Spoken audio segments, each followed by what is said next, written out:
Press ಮೀಟ್ನಲ್ಲಿ ಭಾಗವಹಿಸಿರುವಂಥ ನಿಮ್ಮೆಲ್ಲರ ನೆಚ್ಚಿನ ಮುಖಂಡರು ಹಾಗೂ ನಮ್ಮ ಫೈರ್ ಬ್ಯಾಂಡ್ ಅಂತೇಳಿ ಎಂಪಿಗೆ ಖ್ಯಾತಿ ಪಡೆದಂಥ ನಮ್ಮ ಸಂಸದರಾದಂಥ ನಿಶಾಮಣ್ಣವರು ಅವರು ಆಗಮಿಸಿದ್ದಾರೆ.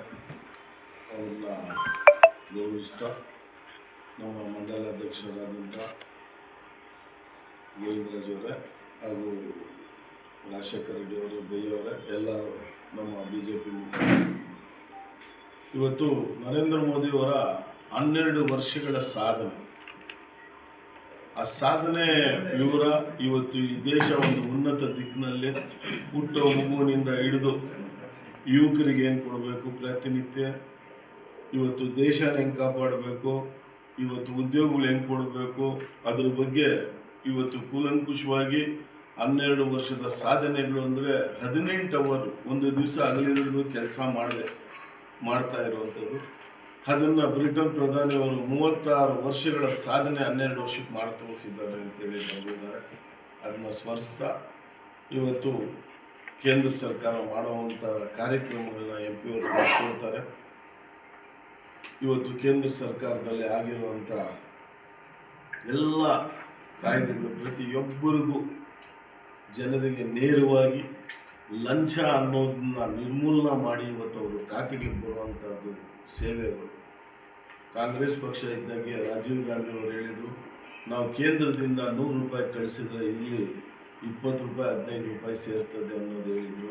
ಇವತ್ತು ಕೇಂದ್ರದಿಂದ 100 ರೂಪಾಯಿ ಕಳಿಸಿದ್ರೆ 100 ರೂಪಾಯಿ ಸೇರ್ತಾ ಇದೆ.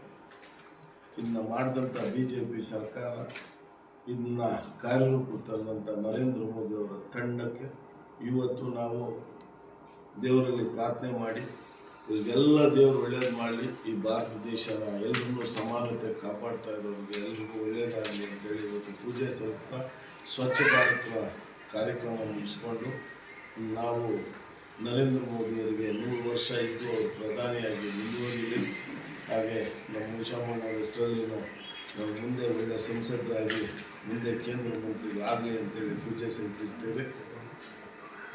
ಆದ್ದರಿಂದ ಇವತ್ತು ನಮ್ಮ ಚಿಂತಾಮಣಿ ನಗರದಲ್ಲಿ ಇವತ್ತು ಹೇಳಬೇಕು ಅಂದರೆ ಕಾಂಗ್ರೆಸ್ ಸರ್ಕಾರದಿಂದ ನಡೀತಾ ಇರುವಂಥ ಅಕ್ರಮಗಳು, ಬಡವರ ಮೇಲೆ ದೌರ್ಜನ್ಯಗಳು ಇವತ್ತು ಮಿತಿಮೀರಿ ಇವತ್ತು ನೀವು ಮಾರ್ಕೆಟಲ್ಲಿ ನೋಡಬೇಕು.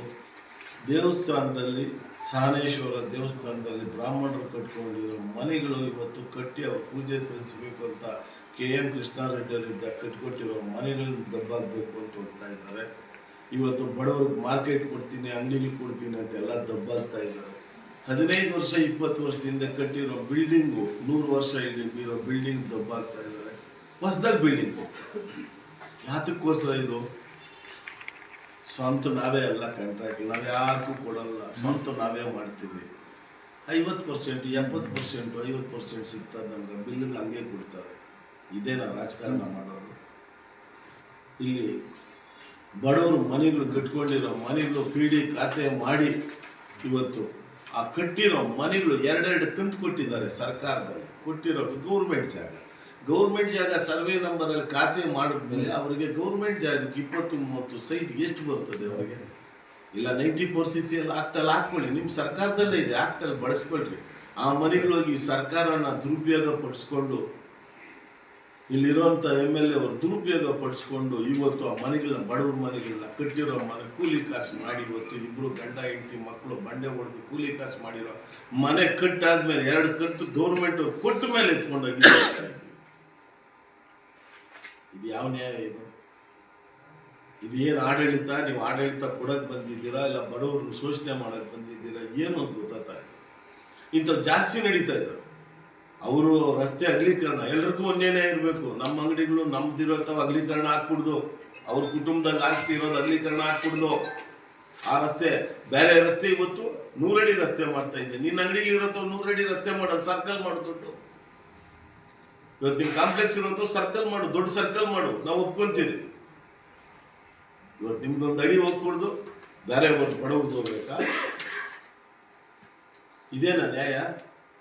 ಇದೆಲ್ಲ ದೌರ್ಜನ್ಯವಾಗಿ ಮಾಡ್ತಾ ಇರೋದು. ಇವನ್ನೆಲ್ಲ ನಿಲ್ಲಿಸ್ದಿದ್ರೆ ಇವತ್ತು ನಾವು ಅಲ್ಲಿ ಹೋಗಿ ನಿಲ್ಲಿಸುವಂಥ ಕಾರ್ಯಕ್ರಮ ಮಾಡ್ತೀರಿ.